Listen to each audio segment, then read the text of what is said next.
Q&A. Thank you. Thank you very much for inviting me. And as you can see, Beyond Safe Harbor is telling a little bit about privacy. And if you come back to this, our morning or early afternoon sessions, there was the questions that were asked, that they were about the two things that are people always afraid when we are talking about cloud. The first is cybersecurity, and the second is the privacy, personal data protection. And if you look at all these solutions that were made by startups and that was presented, a lot of question coming, what about privacy? And making the bridge to what Ida said was, when you are talking about privacy, when you are talking about the personal data protection, it really doesn't matter if it's cloud or not. Because now we are mixing two things. We are mixing this guy with this Exchange server, keeping like that, and saying there is no legal obligation for me, and this is very often for IT. And now we are exposed to the legal framework, to the legal systems, and we can do nothing about that. So in the early days, we always had that we are doing with our own hands the technology, and it's okay. Right now, we have two things. We have the technology, and we have law. And with the technology, people just like me, I'm an engineer, my contact with law for many years, it was like reading software license. And reading software license is like discussing with my wife. First, I start reading, then I get tired, finally I'm clicking, I agree. So this is the way how the technology people are dealing with legal stuff. Right now, we have no other choice. We are there, and we have to understand what's going on with the things such important like privacy. And privacy is important because we are also concerned about that. We are concerned about Edward Snowden. We are concerned about the people in the green uniforms, the uniforms that you can buy in any sports shop. This is one of the things that, if you remember this HSBC bank calling MICHAL, and probably you want to have a wedding. So what type of information is really used by Microsoft's, Google's, Amazon's, Facebook of this world? So let's talk about Safe Harbor and what's happened then. Hopefully it works. Yeah, it works. So we have to come back to the 20 years ago, because that was the moment the EU directive concerning the personal data protection was really set up. And if you see here, and if you remember what was in 1995, it was so old days. So it was like the 3 eras behind. So this law is still applicable. This is something that works in all EU countries. This is the directive that our local law should be compliant with. So there could be some other provisions, but we are still in the world that the law from 1995 is still there and is still valid. So people who were creating this, they really didn't know about the Internet of Things, big data, cloud, etc. But what is important here, and this is right about the safe harbor, and this rule is valid and will be valid. If the data is transferred to the other country, from Latvia to other country, it's okay when the adequate protection is in this country. And by the rule, if we are in the European Union, no matter if it is Latvia or any other country, that means that the protection is in adequate level. So what's happened then, it was like, it was not enough. So 10 years, 9 years later, in 2004, European Commission provided so-called EU model clauses. What is the EU model clauses? EU model clauses is telling me that if I am transferring data to the third country, my personal data, I'm transferring to the third country. If I have in contract the standard EU model clauses, so that means that this data is protected just like in my country. So this is all like that. So this is like the individual agreement between the vendor, no matter if it's cloud or anything else like Facebook or whatever, if there is the EU model clauses, so this is wherever the data are, you are protected just like it is in Europe. Of course, that's the case that I am doing the agreement between two of us. But what about making the same treaty between the countries? And it was the safe harbor. And the safe harbor, that was the decision from 2000, from year 2000. It was the deal agreement between the United States and European Union that was saying if the company or the vendor or the service provider is compliant with safe harbor, that means that the personal data are protected in the right way. And of course, there is a number of other mechanisms like the binding corporate rules. Binding corporate rules mostly for the biggest companies. If they have a lot of the branches in different countries and the data flow inside, so when the binding corporate rules are registered, so then they can also transfer the data. But these were old good days, and as you can see, 1995, 2000, 2004. But before 2015, there was something in the air.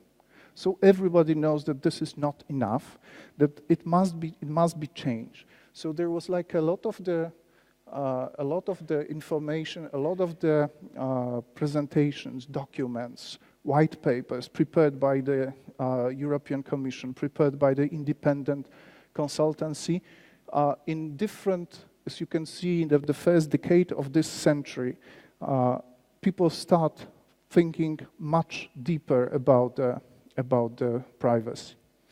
In 2014, now I'm back to Microsoft, we were using EU model clauses. We came to the working party, Article 29 working party. Article 29 working party is the group of, in every country, there is a data protection authority. And in European Union, this data protection authorities heads, they're creating the working party of Article 29. Don't ask me why it's called like that, but it's they are a really important body, and they will be even important, more important body in the future. So we came with our EU model clauses, and we asked them how it is implemented. They came back in 2014 that, well, yes, Microsoft, you did it very well. We were the only company that got this type of endorsement coming from the Article 29 working party. There is even more. That's the case that was to talk a little bit. We had a following problem. It was called, you can find it in the internet as a New York warrant case. What's happened? There was the American Secret Services, FBI, came to Microsoft, and they said, there is a data about the person that is stored in Ireland, and we want to access to that. And we said, no way. You can go to the Irish government, saying that there is the prosecutor's work, there is a court decision, and you need to access to this data. And then the Irish government can access Microsoft, and we can proceed with this. And of course, FBI said no, and we went to court. So Microsoft was suing US government. So you can imagine what will happen if any of the local Latvian providers would sue Latvian government for doing something like that. If you remember just the last few months, the case of Apple, and so it sounds very similar. This case is still in the court. We get the support from the Irish government. We get the support from the older industry. Google, Yahoo, all these people saying, yes, we are supporting Microsoft. By the way, it's not the case that we cannot provide this stuff. After this Paris terrorist attacks, that was the right way. The French government asked the US government with the right court decision asking for the data, and they came to Microsoft in 45 minutes. All the information that was necessary for this case was delivered. But we cannot provide any access to any government in the world just like that, even if we are an American company. So you can track it as in your case. One more thing. When we are talking about the privacy and we are talking about the cloud, there is a lot of the case people are thinking, okay, let's tailor the agreement. Let's put provision by provision, article by article, and let's tailor to that. Cloud is mass market. Cloud is self-provisioning. So the cloud is mass market. You please take care about thinking about ISO 27018. Many people probably here in this room are familiar with 27001, which is the security. And 27018 is around 600 controls that are checked against what the vendor is doing with the personal data. Some of these are written here. So we are not using data for any advertising on market or marketing stuff. So we cannot read, and just after sending the email, you are getting information, well, you talk about Ferrari, so this is the advertisement for Ferrari. The location of the data, very important, must be clearly stated. The customer is the owner of the data. If there will be any data breach, if there will be any hack, you have to be informed. This is according to the ISO 27018, and of course, this provisions, this ISO must be externally audited. One of the most important things that I want to mention here, because I got this question very often. You, Microsoft, I'm signing the agreement for the cloud services from you. And it's okay, I was talking to my legal department, they were saying it's okay. But this is service. Next week you are changing the agreement. And my personal data, what's happened to the personal data? ISO 27018 is saying that if there is a change in services, the data protection cannot be decreased to the status quo. So when someone is presenting 27018, not only Microsoft, also Dropbox started to implement that, Google in some services implemented that. Please take care, that will be good for you if you decide to go with ISO. And then in October 2015, there was a decision of the European Union Court of Justice. What's happened? This man on the screen, this is Max Schrems, and he is the Austrian activist. And he started to ask Facebook, what's happening with my data? What you are doing with my data? Where you are transferring? Where this data are located, etc. Facebook said, this is not a question to me. So he asked, and he was backed by a number of the lawyers, he asked the Irish Data Protection Authority. The Irish Data Protection Authority said, I don't know what to say in the end. So they move it to the European Court of Justice. What's happened finally, and you can see this decision 2520 is invalid. It was invalidation of the safe harbor. It was saying, okay, safe harbor doesn't work anymore. By the way, it was the old stuff. It was more than 15 years, so that's not so bad. It was to some extent obsolete. And of course, immediately there was the reaction from the European Commission that we need to find a solution for the future. We need the mechanism to continue the work. So April 2016, where we are. Directive, it's still there. Local privacy law, in our country we have our local privacy that must be compliant with the directive. Let me come back to that in a moment. EU model clauses, no matter safe harbor is out, EU model clauses are still there. Other mechanism, ISO 27018. We have the two things, and they are really, really fresh.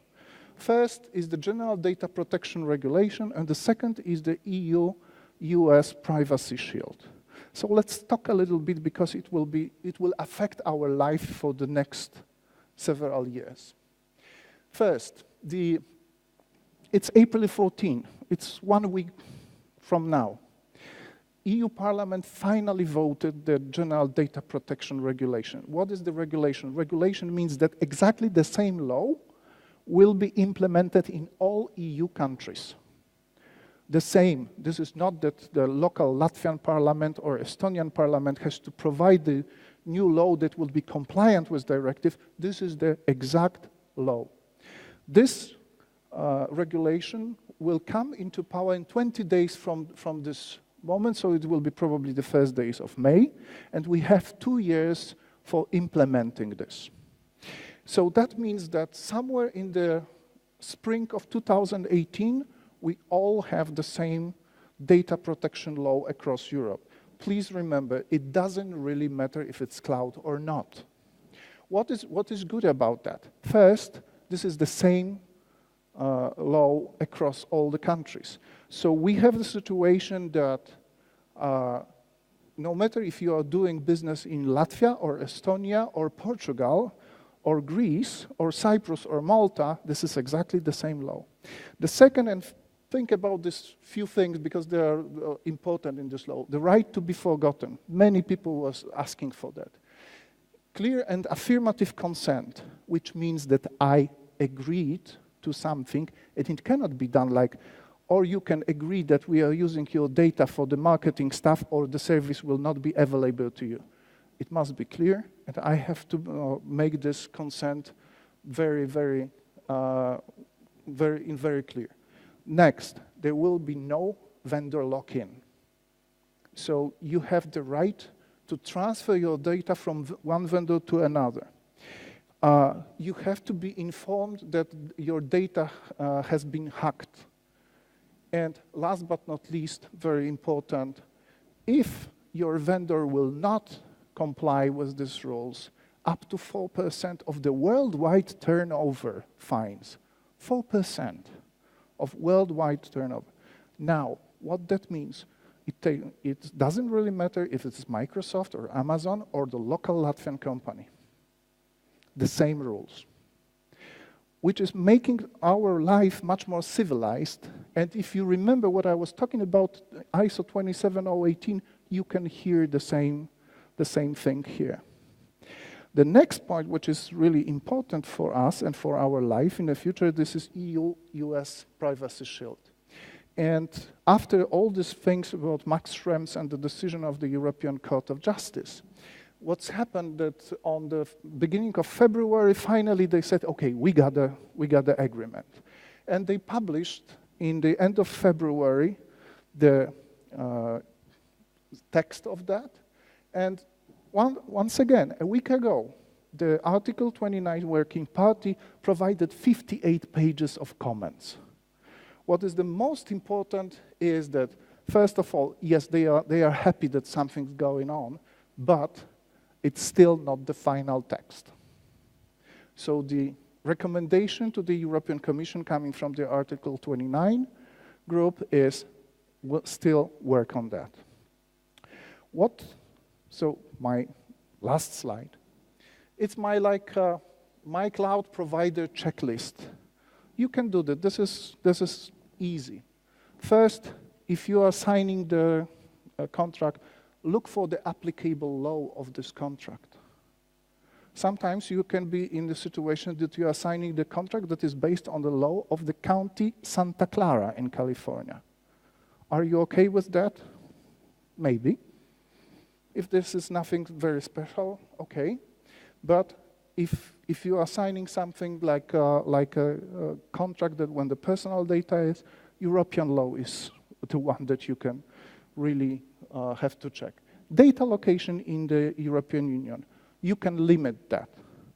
In Microsoft, you can limit the data are only in the European Union, and we have these two large facilities, one in Ireland, one in Holland. We are building the next. EU model clauses, this is the must. By the way, if you are not using that, you can be fined. By your data protection authority, you can get the fine that you are not using. That safe harbor is gone. So EU model clauses are okay. Just check it. ISO 27018. ISO 27018 is really answering most of the questions that are already in General Data Protection Regulation. And by the way, this is really something like you are saying, okay, These guys are compliant with that. They have the certificate for that, and it's okay. By the way, at Microsoft, we are checking ISO 27001 and ISO 27018 2 times a year, because that's how the services are changing all the time. So all the data location, data breaches, law enforcement inquiry, if there will be any police coming for your data, you will be noticed. So this is important for anyone. Transparency. You need to look if you can get the information about where the data is located. Can I get the text of the agreement? Can I get this? Can I get that? Independent audits. I don't believe that any one of us in this room can do the audit of the large data center. So this is very complicated process. Sub-processor, list of sub-processors. So all this transparency, how my data are used, this is important. Encryption at rest and in transit, which is maybe it's more like a cybersecurity, not only the personal data protection, but I believe that just make your own click, yes, it's encrypted. And last but not least, we have these 2 new documents. General Data Protection Regulation in all EU countries. 2 years from now, it's really very short time. And we have this EU-US Data Privacy Shield. Please ask your vendor how they work with that. Making the summary of that, and I hear the time is up, and that was my real last slide. Just I need to say Paul Diez. And what I want to say is that this is obligation of vendor like Microsoft to provide you or your partners like SQUALIO with all this information. And let me make the very short quiz. Please come up to that. Quiz? Oh, that's very. Right. You know, what is the most popular question that I'm getting in my Polish Microsoft subsidiary, and it's coming from the customer and our partners. If I have my database and I want to move this database to the cloud, shall I register that with the Data Protection Authority? And probably you should know the answer. If you are using your database on-premise and you have to register that with the Data Protection Authority, if you are moving that to the cloud, yes, you have to register that. If you are not registering this database today, you don't need to register that when it's moved to the cloud. So please work with your legal people. Don't pretend that you are lawyers. If you are technology, you are technology. And please tell lawyers what you want to achieve, because normally they are going into the academic discussion very often, and they normally, if they don't know, they are saying no, which is not true. And unfortunately for all of us engineers and technology people, we need to get some stuff of this legal work and to work with that. Thank you very much. Thank you. Yes, so we need to get the lawyers involved as well.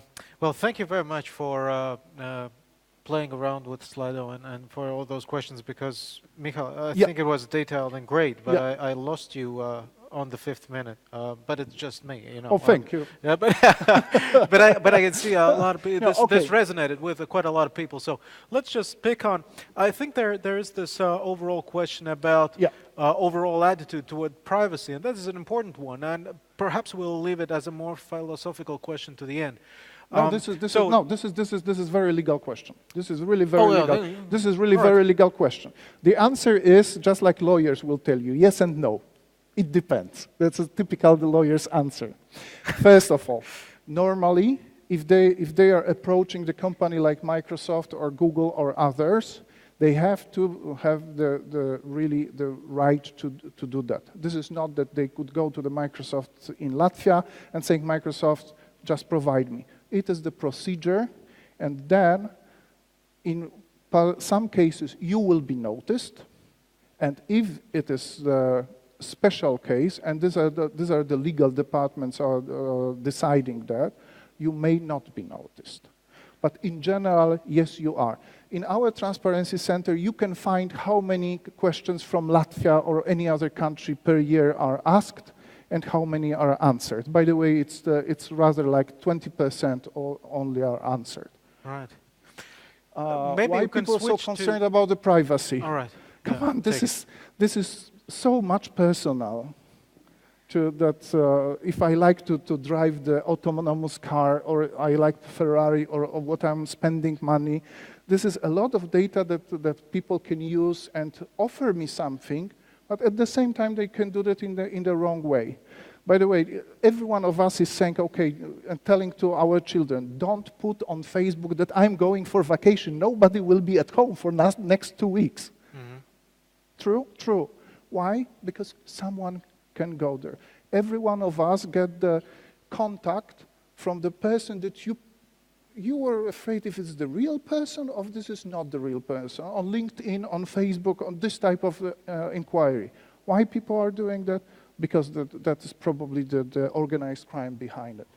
From West to Eastern Europe. This relates to this, to the first one question, I suppose, whether it works across, I mean, if it limits, companies like Microsoft's options, does it work the same way? If you look, there is what we put, let me put the better.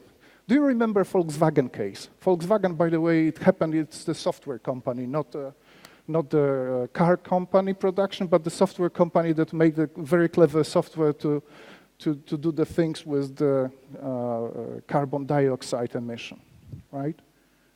Did these cars didn't work? No, these cars were working. What's happened after, showing such a thing like they were cheating the public with the carbon dioxide. They are punished, the stock was down, the people were moved, etc. For the companies like Microsoft, this is not the, personal data protection, it's not the side case. This is our core business. Can you imagine what will happen if someone can prove that really there is a backdoor? No way. And we know that. And, we had in Warsaw our vice president of the legal department just in the middle of February.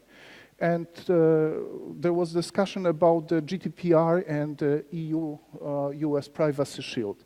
And he said, lawyer, the best suit that you can imagine, okay? The guy that is, $1 million look. And he said, we can only say at Microsoft, and he said, I didn't read these documents yet, but I can promise you, we will comply. We have no other option. This is the law. We have to go compliant with the law. No excuse. If you can go, and this is like, you can say this is like Privacy 101, go deeper into that. You will find that the GDPR is doing the privacy by design and by default, which means that if you are providing service, the personal data protection must be there. And even if there is the most stupid person going for this service, clicking yes, yes, yes, yes, yes, yes, yes, by default, it is protected. The personal data are protected. This is 2 years from now, it will be implemented. So privacy is going to be civilized. We are inside of that, and we want, and probably you will hear more of this. We're done, and I don't see the last question here, but it's quickly gaining a lot of support. You don't see it here. No, well, the six, we will pay fines. Oh, yes, okay, of course. This is this 4% of this right. revenue that's on the table.